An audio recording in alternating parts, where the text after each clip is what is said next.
በስመ አብ ወወልድ ወመንፈስ ቅዱስ አሐዱ አምላክ አሜን። ስንክሳር ሰኔ 23 በዚህች ቀን በእስራኤል ሁሉ ላይ የነገሰ የዳዊት ልጅ የሰሎሞን የዕረፍቱ መታሰቢያ ነው። የዚህ የሰሎሞን የእናቱ ስም ቤርሳቤል ነው። የዳዊትም ሕግ ተላልፎ ከእርሷ ጋር ስለመበደሉ ባሏንም ስለማስገደሉ ጌታ በነገሰ ጊዜ ንስሐ ገብቶ መሪር ለቅሶውን አለቀሰ። ጌታም ንጹሕ ስለሆነ ንስሐውን ይቅር አለው። ከዚህም በኋላ በእግዚአብሔር ፍቃድ እርሷን አገባትና ሰሎሞን ወለደችው። ንጉሥ ዳዊትን ከእርሱ በኋላ ልጇ ሰሎሞን እንዲነግስና በዙፋን ላይ እንዲቀመጥ ቃል ገብቶላት እንዲሁም ሆነ። ሰሎሞን 12 ዓመት በሆነው ጊዜ አዶንያስ እነግሣለሁ ብሎ ተነሳ። ምክሩንም ሁሉ ከሶርያ ልጅ ከኢዮአብና ከካህኑ አብያታር ጋር ሆነ። እነርሱም አዶንያስን ተከትለው ረዱት። አዶንያስንም በሮጌል ምድር ምንጭ አጠገብ ባለ በኤልቲ ዘዛያት ላይ ፍየሎችን፣ በጎችና ላሞችን አርዶ የንጉሥ አሽከሮች የሆኑ የአይሁድ አርበኞቹ ሁሉና የንጉሥን ልጆች ወንድሞቹን ሁሉ ጠራ። ከዚህም በኋላ አዶንያስ ይህ እንዳደረገ ለቤርሳቤት በነገሯት ጊዜ ወደ ንጉሥ አዳራሽ ውስጥ ገብታ ለንጉሥ ሰገደች። ንጉሥ ዳዊትም ምን ሆንሽ አላት። ጌታዬ ንጉሥ ሆይ ልጅሽ ሰሎሞን ከእኔ በኋላ ይነግሣል፣ በዙፋኔም ላይ ይቀመጣል ብለህ ለእኔ ለባሪያ በፈጣሪ በእግዚአብሔር ስም አንተ ማልክልኝ። እነሆ ዛሬ አዶንያስ ነገሰ። ጌታ ንጉሥ ሆይ አንተ ግን አላወቀም አለችው። ከንጉሥም ጋር ገና ስትነጋገር ነቢይ ናታን መጣ። ለንጉሥም ናታን መጣ ብለው ነገሩት። ወደ ንጉሥም ገባ። በምድር ላይም በግንባሩ ተደፍቶ ሰገደ። ነቢይ ናታንም ከእኔ ቀጥሎ አዶንያስ ይነግስ፣ በዙፋኔም ላይ ይቀመጥ ያልክ አንተ ነህን? ዛሬ ወርዶ በጎችንና ብዙ ፍየሎችን አርዶ የሰራዊት አለቆችና የንጉሥ አሽከሮች ሁሉ ካህኑ አብያታርም ጠርቷልና በፊቱም ይበላሉ ይጠጣሉ። አዶንያስ ሺህ ዓመት ያንግሥ ይሉታል አለው። ዳዊትም መልሶ ቤርሳቤል ጥሩዋት አለና ጠራዋት። ገብታም በንጉሥ ፊት ቆመች። በእግዚአብሔር ፊት እንደማልኩልሽ አሁንም በዚች ቀን እንዲሁም አደረግ ሰውነቴን ከመከራ ሁሉ ያድናት የእስራኤል አምላክ እግዚአብሔር ሕያው ነው ብሎም አለ። ቤርሳቤል አንገቷን ደፍታ በግንባሯ በመሬት ወድቃ ለንጉሥ ሰገደች። ጌታ ንጉሥ ዳዊትም ለዘላለሙ ኑር አለች። ንጉሥ ዳዊትም የዮዳሄ ልጅ ብንያስንና ካህኑ ሳዶቅን ነቢይ ናታንም ግራዝማቹንና ቀኝ አዝማቹን ጥሩልኝ አለ። ንጉሥም ከእናንተ ጋር የጌታቸው አሽከሮችን ይዛችሁ ልጄ ሰሎሞን በበቅሎዬ ላይ አስቀምጣችሁ ወደ ግዮን አውርዱት። በዚያም ነቢይ ናታንና ካህኑ ሳዶቅ ቀብታችሁ በእስራኤል ላይ አንግሱት አላቸው። ቀንደ መለኮት ነፋ። ሰሎሞን 1000 ዓመት ያንግሥ በሉ። ተከትላችሁትም ውጡ። ገብታም በዙፋኔ ላይ ይቀመጥ፣ እርሱም ስለ እኔ ፋንታ ይንገስ። በሁለት ነገድና በ10 ነገድ ይንገስ። እኔ ይነግስ ዘንድ እኔ አዝዣለሁ። ካህኑ ሳዶቅም ከድንኳኑ ቀርነ ቅበን ወስዶ ሰሎሞን ቀባው። ቀንደ መለኮትም ነፋ። ሕዝቡንም ሁሉ ሰሎሞን 1000 ዓመት ያንግሥ አሉ። ሕዝቡንም ሁሉ ተከትለውት ወጡ፣ ከበሮንም መቱ፣ ታላቅ ደስታንም አደረጉ። ከድምፃቸው የተነሳ ምድሪቱ ተናወጠች። ሰሎሞን በመንግሥት ዙፋን ተቀመጠ። የንጉሥም አሽከሮች ጌታቸው ንጉሥ ዳዊት ሊያምኑት ገቡ። እግዚአብሔርም የሰሎሞን ስም ከስምህ ይልቅ መልካም ያድርገው፣ ዙፋንንም ከዙፋንህ ይልቅ የበለጠ ያድርገው አሉት። ንጉሥም በአልጋው ሆኖ ሰገደ፣ እንዲሁም አለ።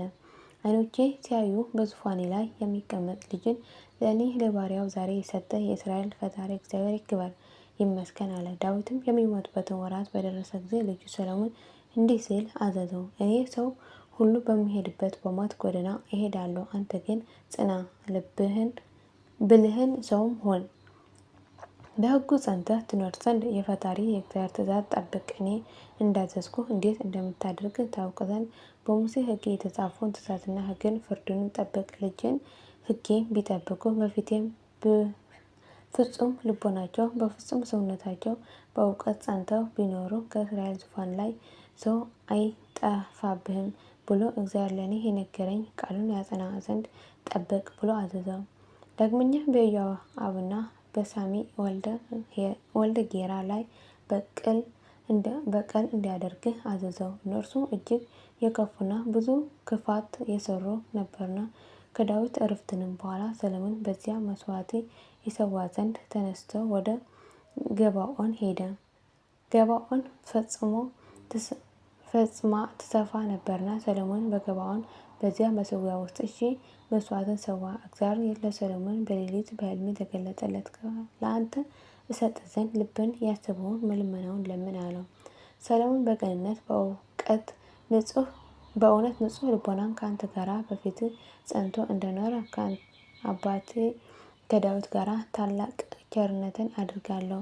በዚህም ቀን ልጁን በዙፋኑ ላይ ታስቀምጠው ዘንድ ይህ ታላቅ ቸርነት አጽንተሃልና አለው። አሁንም አቤቱ አንተ ፈጣሪ ስለ አባቴ ስለ ዳዊት ፋንታ እኔ ባሪያህ አነገሥኸኝ። እኔም መግቢያዬና መውጫዬ የማላውቅ ታናሽ ብላቴና ነኝ። እኔ ባሪያህ ግን የማይቆጠር ብዙ ሕዝብ በሆኑ በመረጥካቸው ወገንህ መካከል አለሁ። ስለዚህ ለብዙ ወገንህ መፍረድ የሚችል የለምና ሰምቶ ለወገኖችን በእውነት ፍርድን ይፈርድ ዘንድ ከክፉ ነገርም ለይቶ በጎውን ነገር ያውቅ ዘንድ ለባሪያህ እውቀት ስጠው። ሰሎሞን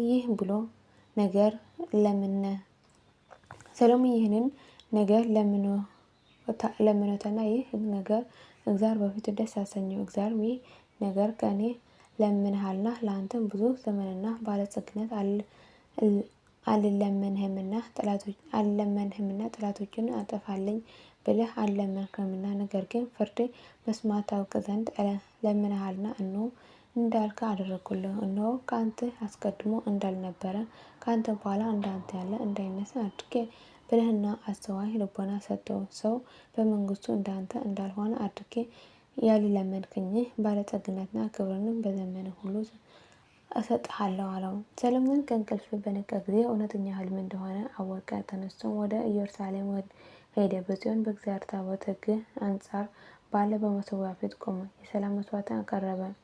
ለሰዎችና ለሱም ታላቅ ግብዣ አደረገ። በዚያም ጊዜ 2 አመንዝራ ሴቶች ወደ ንጉሥ መጥተው በፊቱ ቆሙ። አንዲቱም ሴት ጌታዬ ስማኝ፣ እኔና ይህች ሴት በአንድ ቤት እንኖራለን። በአንዲት ቦታም ወልደን እኔ በወለድኩት በ3ኛው ቀን ይህች ሴት ወለደች። በአንድነትም እንኖራለን። በዚያም ቤት ከሁለታችን በቀር ከእኛ ጋር ማንም አልነበረም። በላይ ላይ ተጭናዋለችና የዚያችን ሴት ልጅ በሌሊት ሞተ። በሌሊት እኩሌታ ተነስታ ተኝቼ ሳለሁ ልጇን ከአጠገቤ ወስዳ በብብቴ አስተኛችው። የሞተውን ልጇንም በአጠገቤ አስተኛችው። ልጄን ከአጠገቤ ወስዳ በብብቷ አስተኛችው። የሞተውን ልጇም በአጠገቤ አስተኛችው። ልጄ አጠባ ዘንድ በጠዋት በተነቃሁ ጊዜ ያንን የሞተ ልጅ አገኘሁ። በነጋም ጊዜ አየሁት፣ እነሆ የወለድኩት ልጅ አይደለም አለች። ያቺ ሁለተኛም ሴትም አይደለም፣ ይህ ደህናውን የእኔ ልጅ ነው እንጂ ያንቺ ልጅ አይደለም፣ ያንቺስ የሞተው ነው አለች። በንጉሡም ፊት እንዲህ ተባባሉ። ንጉሡም ሰይፍን አምጡ፣ ደህናውንም ልጅ ከሁለት ቆርጣችሁ እኩሌታው ለዚያች ስጡ አለ። ስለ ልጇ ማፀን ታውከዋልና ልጇ ደህና የሆነ ያች ሴት መልሳ ንጉሥ ጌታዬ አይደለም፣ መግደልስ አትግደሉት፣ ደህናውኛው ልጅ ለእሷ ስጧት አለችው። ያችኛዋ ሴት ግን አካፍሉን እንጂ ለእኔም ለእሷም አይሁን አለች። ንጉሥም መግደልስ አትግደሉት፣ እርሱን ለእሷ ስጧት ላለችው ለዚያች ሴት ደህነኛውን ሕፃኑ ስጧት፣ እርሷ እናት ናትና አለ። እስራኤልም ሁሉ ንጉሥ የፈረደውን ይህ ፍርድ ሰምተው ቅን ፍርድ ይፈርድ ዘንድ የእግዚአብሔር ጥበብ በእሱ ላይ እንዳለ አይተዋልና በንጉሥ ፊት ፈሩ። ከዚህም በኋላ የእስራኤል ልጆች ከግብጽ ከወጡ 484 ዘመን በሆነ ጊዜ ሰሎሞን በእስራኤል ላይ በነገሰ በ4ኛው ዓመት በ2ኛው ወር የእግዚአብሔር ቤተ መቅደስ ሊያንጽ ጀመረ።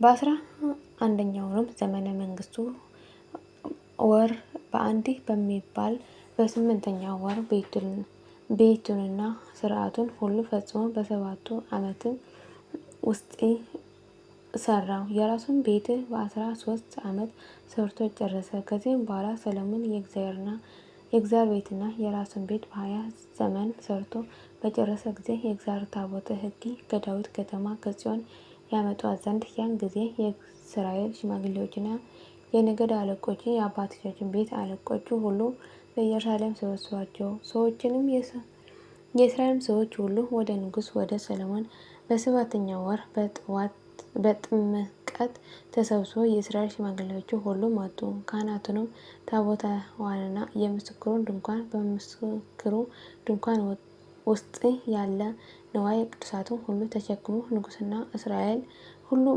በታቦቱ ፊት ስፍራ ቁጥር የሌላቸው በጎችና ላሞችን ይሰዉ ዘንድ ነበር። ካህናቱም ታቦቱን ከኪሩቤል ክንፎች በታች በቤቱ ውስጥ ወዳለው ወደ ቅድስተ ቅዱሳን ቦታ አስገቧት። ኪሩቤል ቦታ ላይ ክንፋቸውን ጋርደዋልና። ኪሩቤል በስተላይ በኩል በቅድስተ ቅዱሳን ላይ ታቦቷን ጋርዷት ነበር። ከቅድስተ ቅዱሳን ጋር የተያያዙ ነበሩ። ቅዱሳን ኪሩቤል ከፍ ብለው በቅድስተ ቅዱሳን አንጻር ላይ ሆነው ያያሉ፣ በውጭ ግን አይታይም ነበር። ከግብጽ ሀገር በወጡ ጊዜ እግዚአብሔር ከእስራኤል ልጆች ጋር ቃል ኪዳን ከገባባቸው ሙሴንም በዚያ በኮሬብ ካኖራቸው ከሁለቱ ጽላቶች በቀር በታቦቱ ውስጥ ሌላ አልነበረም። ከዚህም በኋላ ካህናቱ ከቤተ መቅደስ በወጡ ጊዜ ቤተ መቅደሱ ሁሉ ብርሃን ሞላው። የእግዚአብሔር ብርሃን በማደሪያው ቤተ መቅደስ መልቶአልና።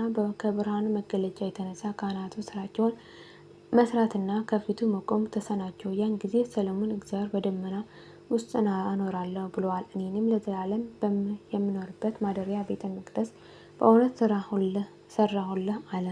ንጉሡም ፊቱን መልሶ የእስራኤል ጉባኤ ሁሉ መረቃቸው፣ ወደ እግዚአብሔርም ረጅም ጸሎትን ጸለየ። ሰሎሞንም ይህ ሁሉ ልመና ወደ እግዚአብሔር ለምኖ በጨረሰ ጊዜ በጉልበቱ ተንበርክኮ ከሰገደበት እጆቹን ከዘረጋበት ከመሠዊያው ፊት ተነሳ። መቆም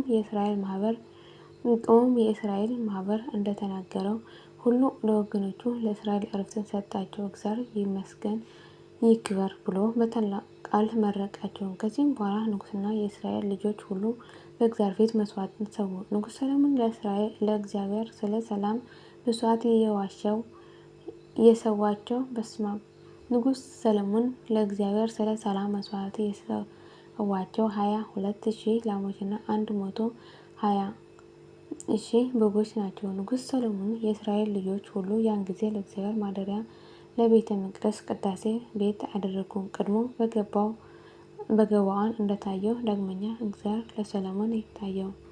በፊት የለመንከኝ ልመናህን ጸሎትህን ሰማሁ፣ እንደ ልመናህም ሁሉ አደረግሁልህ። ስሜ በዚያ ለዘላለም ጸንቶ ይኖራል ዘንድ የሠራኸውን ቤተ መቅደስ አከበርሁት።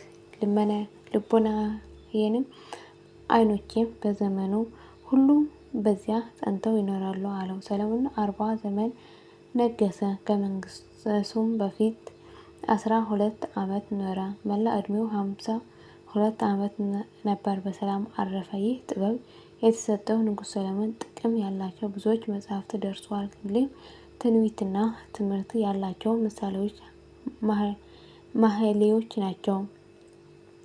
ለእግዚአብሔር ምስጋና ይሁን፣ እኛንም በቅዱሳን ጸሎት ይማረን፣ በረከቱም ከእኛ ጋር ትኖር ለዘላለሙ አሜን። ዳግመኛ በዚህች ቀን ደግሞ በክብር ባለቤት በክርስቶስ የታመነ አባ ኖባ አረፈ። ይህ ቅዱስ መነኩሴ በላይኛው ግብጽ ከሚገኙ ገዳማት በአንዱ ገዳም ውስጥ የሚጋደል ጽሙድ ነበር። ዲዮቅልጥያኖስ ብዙዎች ሰማዕታት ሊያሰቃያቸው ደማቸውን ሊያፈስ በጀመረ ጊዜ በአንዲት ቀን 80 ሰማዕታት አቅርቦ ደማቸውን አፈሰሰ። በዚያን ጊዜ አባ ነቡን አስታወሱት። የአዲናው ገዢ ወደ ሆነው ወደ አርያኖስ አቀረቡት። እርሱም ለአማልክት ዕጣን ሰዋ፣ ይህን የምንኩስና ልብስ ከላይ አውጥተህ ጣል አለው። አባ ነቡ ስራ ከቶ ከእኔ ዘንድ አይደረግም፣ የክብር ባለቤት ፈጣሪ ኢየሱስ ክርስቶስ አልተውም፣ የረከሱ ጣዖታትም አላመልክም አለ። መኮንኑም በየራሱ በሆነው ስቃይ እጅግ አሰቃየው። ያም አባ ነቡ ክብር ይግባውና በጌታችን በኢየሱስ ክርስቶስ ኃይል ታግሶ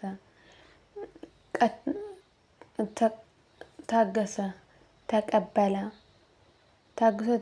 ከዚህም በኋላ ወደ 5ቱ አህጉር ሰደደው። በዚያም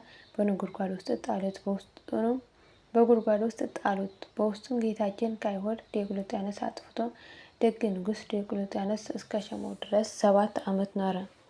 ቆስጠንጢኖስ በነገሰ ጊዜ ክብር ይግባውና ስለ ክርስቶስ የታሰሩትን ሁሉ ፈትተው ወደ እርሱ እንዲያቀርቡላቸው ከእርሳቸው እንዲባረክ ወደ ሀገሮቹ ሁሉ ደብዳቤዎች ላከ። ለእመቤታችን በድንግል ለአማልክቶቹም እንዲህ አላቸው፣ ሁሉንም ወደ እኔ ማድረግ ካልተቻላችሁ እጃቸውን በራሴ ላይ ጭነው ይባርኩኝ እና ዘንድ ክብር ያላቸው ታላላቆች መምህራን አምጡልኝ። ከእነርሱ ውስጥ የታወቁ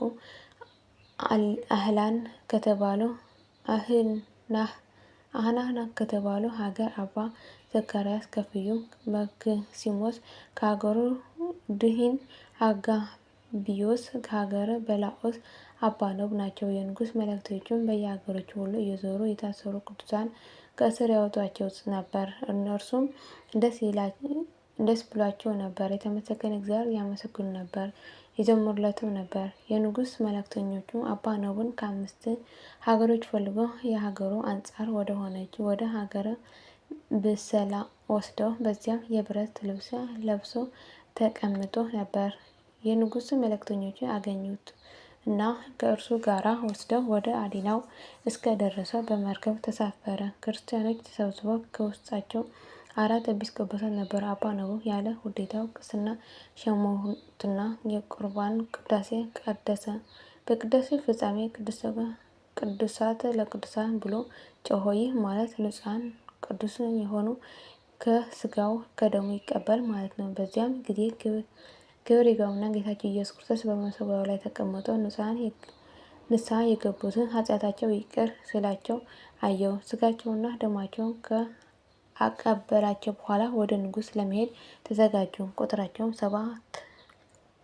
72 ነበር። 37 ሰረገላም አዘጋጅተውላቸው እያንዳንዳቸው በሰረገላ ተቀመጡ።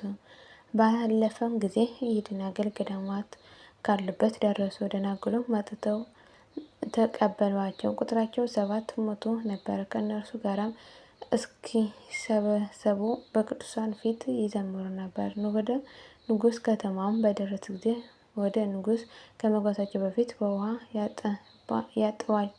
ያጥቧቸውና አዳዲስ ልብሶችን ያለብሷቸው ጀመረ። እንዲሁም ለሁሉ አደረጉ። ቅዱስ አባ ነቡ ግን አልታጠበም ልብስንም አልለወጠም። ወደ ንጉሥም በገቡ ጊዜ ከእነርሱ ቡራኬ ተቀበለ። ቁስላቸውንም ሳመ፣ እጅግም አከበራቸው፣ ብዙ ገንዘብንም ሰጣቸው። እነርሱ ግን ለቤተ ክርስቲያን ከሚሆን ንዋየ ቅዱሳት በቀር ምን አልተቀበሉም። ከዚህም በኋላ ሰላምታ ሰጥቶ ወደ የሀገራቸው በሰላም አሰናበታቸው። አባ ነቡ ወደ ቦታቸው ተመልሰው አረፉና ወደ ወደደው ክርስቶስ ሄዱ። ለእግዚአብሔር ምስጋና ይሁን፣ እኛንም በጸሎቱ ይማረን፣ በረከቱ ከእኛ ጋር ትኑር ለዘላለሙ አሜን። ዳግመኛ በዚህች ዕለት የሰማዕታት የመርቆሬዎስና ቶማስና ፊልጶስ መታሰቢያ ነው። በረከታቸው ከእኛ ጋር ትኑር ለዘላለሙ አሜን። የወደቀ የነጠን በአፈቱ ከመላእክት ይታረምልኝ አሜን። አቡነ ዘበሰማያት ይትቀደስ ስምከ ትምጻእ መንግሥትከ ወይኩን ፈቃድከ በከመ በሰማይ ከማሁ በምድር ሲሳየነ ዘለለዕለትነ ሀበነ ዮም ወኅድግ ለነ አበሳነ ወጌጋየነ ከመ ንሕነኒ ንኅድግ ለዘአበሰለነ ኢታብአነ እግዚኦ ውስተ መንሱት አላ አድኅነነ ወሀበነ እምኩሉ ኩሉ እስመ ዘአክብር መንግሥተ ኃይለ ወስብሐት በሰላም ቅዱስ ገብርኤል መልአክ ወእግዝእትየ ማርያም ሰላም ለኪ ድንግል በኅሊናኪ ወድንግል በሥጋኪ እም እግዚአብሔር ጸባኦት ሰላም ለኪ ብርክት አንቲ እምአንስት ወብሩክ ፍሬ ከርሥኪ ተፈሥሒ ፍሥሕት ወምልዕተ እግዚአብሔር ምስሌኪ ሣህሉ ጸልዪ ምሕረተ ወእንተነ ሀበ ፍቁር ወልድኪ ኢየሱስ ክርስቶስ ከመ ይስረየነ ኃጣውእ ለዘላለሙ አሜን። የወደቀ ነጥብ በፊት ከምላክ ታርምልኝ።